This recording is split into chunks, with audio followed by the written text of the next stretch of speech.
నీ ప్రశ్నలు నీవే ఎవరు బదులివ్వరుగా,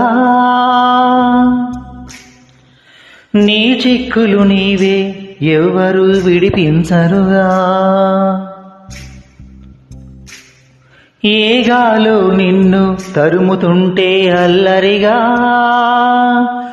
ఆగాలో లేదో తెలియదంటే చెల్లదుగా. 10 నెలలు తనలో నిన్ను మోసిన అమ్మైనా అప్పుడో ఇప్పుడో కనను అంటుందా. ప్రతి కుసుమం తనదే అనదే విరిసే కొమ్మైనా గుడికో జడకో సాగనంపక ఉంటుందా. బతుకంటే బడి చదువా అనుకుంటే అతి సులువా, పొరపడినా జాలి పడదే కా